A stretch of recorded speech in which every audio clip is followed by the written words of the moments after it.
ndugu zangu. Amen. Wafanya biashara, Bwana Yesu asifiwe. Bwana Yesu asifiwe mahali popote ulipo. Watu wa Msimba, Bwana Yesu asifiwe. Watu wa Msimba, Bwana Yesu Kristo Nazareti aliye hai asifiwe. Amen. Ubarikiwe sana kwa sauti yako hiyo. Sauti nzuri na ya upendo. Amina, amina. Mungu awabariki sana. Amen. Tumewaletea ujumbe. Ndio. Wakati mtumishi anasoma, ndio. Kavizuri kwenye maiki mwangu usivutwe. Yes.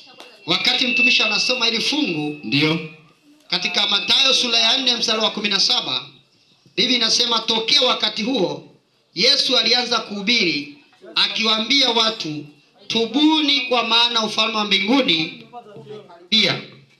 Tubuni kwa maana ufalme wa mbinguni umekaribia. Ndio. Hiyo ni miaka 2000 iliyopita. Kabisa kabisa. Ukihesabu mpaka sasa tumepitisha zaidi ya miaka 2000. Kabisa. Wakati Yesu alipowaambia watu kwa habari ya toba, ndio, kwa habari ya kugeuka, kwa habari ya kuacha njia zao mbaya, kwa habari ya kuacha njia zao, kwa habari ya kuacha maovu, yes, kwa habari ya kuacha nasa na starehe za dunia, ndio, kwa habari ya kuacha raha na tamaa za mwili, ndio, alianza tokea mwanzo kuambia watu ya kwamba ufalme wa mbinguni umekaribia. Umekaribia. Maana ya kwamba ndio, mwisho umefika. Kabisa. Na ndio maana alikuja kuleta rehema na neema. Ndio. Ili kila atakayemwamini Yesu, asamehewe dhambi zake. Asamehe dhambi zake. Na atakaposamehewa dhambi zake, yes, awe na uhakika wa kwenda mbinguni. Kwenda mbinguni. Ndio maana alikuja kuambia watu watubu na kuacha dhambi zao.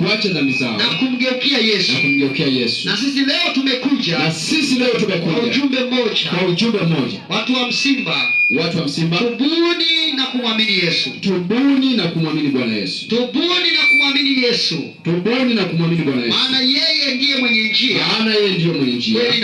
Kweli na uzima. Hakuna mtu yoyote. Kiongozi yoyote. Au wazeba au dini.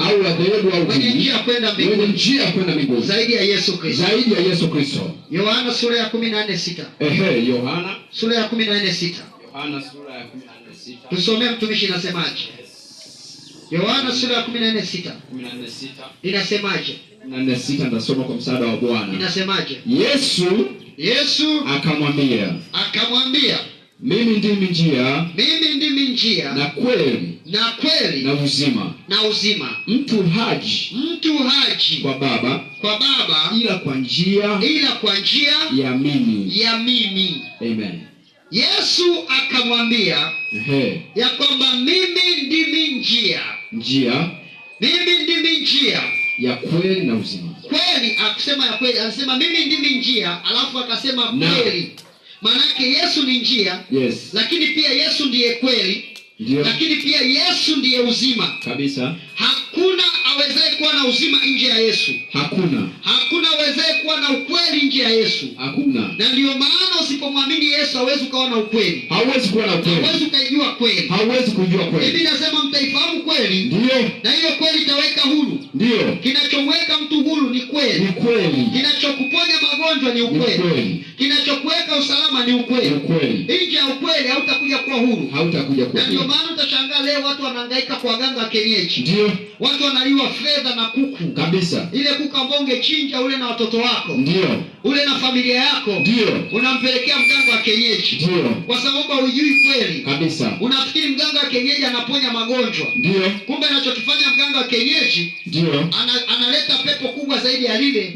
Linatuliza lile pepo liloko ndani yako. Kumbe ndio maana unaonekana una usalama kidogo. Kabisa. Unaonekana una uzima kidogo. Ndio. Lakini huo uzima ni wa muda tu. Kabisa. Huo uzima ni wa kitambo tu. Ni wa muda tu. Ni kwa sababu shetani hawezi kumtoa shetani mwenzake. Ndio. Kwa hiyo shetani hawezi kujitoa mwenyewe. Kabisa. Kwa sababu mganga ni wakala wa shetani. Kabisa. Na ugonjwa unatoka kwa shetani. Ndio. Sasa unategemea eti shetani atoe ugonjwa aliyoweka mwenyewe. Kabisa. Anachokifanya anaweka pepo kubwa kuliko lile. Inatuliza pepo lililoko ndani. Inatuliza lile pepo. Alafu wewe unafikiri umepona. Na unampa mganga hela. Ndio. Unampa mganga 500,000. Mbuzi unampa mganga 200,000. Ndio. Kwa sababu haujui ya kwamba shetani hawezi kujitoa. Shetani hawezi. Ndio maana Yesu akasema, mimi ndimi njia, kweli na uzima.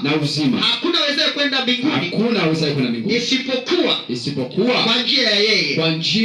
Ndio maana akasema, aaminiye na kubatizwa ndiye atakayeokoka. Asiamini amekwisha kuhukumiwa. Usipomwamini Yesu, umekwisha kuhukumiwa. Ukimkataa Yesu, umekwisha kuhukumiwa. Hata kama bado umekwisha kuhukumiwa. Maana yake ni nini? Umekataa uzima.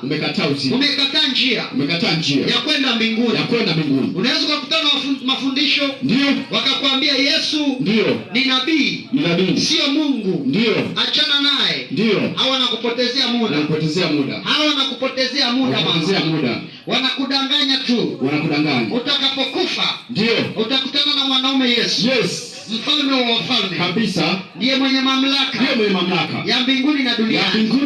Na ukiwa duniani ulidanganywa, ukaambiwa sio Mungu, ukapotezewa muda, ukasali miaka mingi kwenye kanisa lako, kwenye dini yako, na ukawa mwaminifu sana, lakini ukapoteza nafsi yako iliyo ya thamani.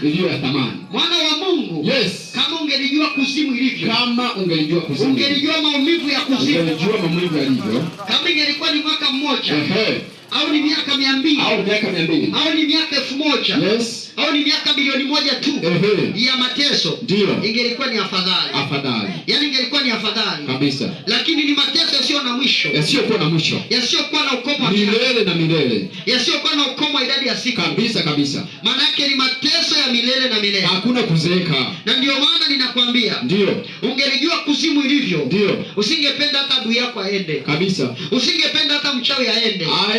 Usingependa hata yule mkorofi anayekuchukia aende. Na ndio maana hatupendi hata wachawi waende. Tunaombea hata wachawi watubu, wamgeukie Mungu. Kwa sababu hawajui kuzimu ilivyo kabisa. Shetani amedanganya. Wakienda ulimwengu wa roho usiku, wanafikiri ile ndo dunia. Anawaambia mimi ndo Mungu. Wanaporuka na ungo, wanapotembea usiku wa manane kabisa, wanalalia watu na kuwakalia kwenye migongo, wanaona hii ndo dunia. Lakini shetani amewadanganya. Baada ya kufa atawageuka, atawakataa. Baada ya kufa atawatesa. Shetani ni muongo. Anaitwa baba wa uongo kabisa. Yeye ni kudanganya. Biblia inasema amdanganyie ulimwengu. Huyu shetani kazi yake kudanganya ulimwengu. Alidanganya malaika. Alidanganya wakuu wote alianguka. Na hadi sasa anaendelea kudanganya. Anadanganya wamama, anadanganya wababa. Hadi watoto. Haachi mtu. Hata vilema, hata vipofu, hata walemavu. Wote anadanganya. Kazi ya shetani. Hataki kwenda mwenyewe kuzimu. Hataki kwenda mwenyewe, anataka apate watu. Usikubali wewe mama kwenda na shetani kwa kisingizio cha dini, kisingizio cha dhehebu, kisingizio cha baba, mama. Dini nimezaliwa nayo, ndio imenilea. Dini ya baba na mama haiwezi kukulea. Hapana. Haiwezi kukukuza. Dini haikufa msalabani. Yuko mwanaume mmoja kabisa aliyekufa msalabani. Hakuna mtu yeyote, hata vitabu vyote vinaonyesha historia ya kwamba kuna mwanaume mmoja aliyekufa msalabani. Hakuna mtu yeyote, wala dhehebu yoyote iliwahi kufa msalabani kwa ajili ya watu kabisa. Huyu ni mmoja tu aliyemwaga damu ili anikomboe mimi, ili kwamba tukomboe na wewe. Kazi yako ni moja, ni kumwamini tu kabisa. Kazi yako ni moja, ni kusema niko tayari. Unaposema niko tayari, unafungua moyo. Unapofungua moyo, anaingia ndani yako. Anapoingia ndani yako, anageuza ule uteka, anageuza yule shetani aliyekaa ndani, anatolewa. Unakuwa huru. Ulikuwa na tamaa za wanawake, zinaondoka. Ulikuwa na tamaa za wanaume, anaondoa. Ulikuwa jambazi, anaondoa.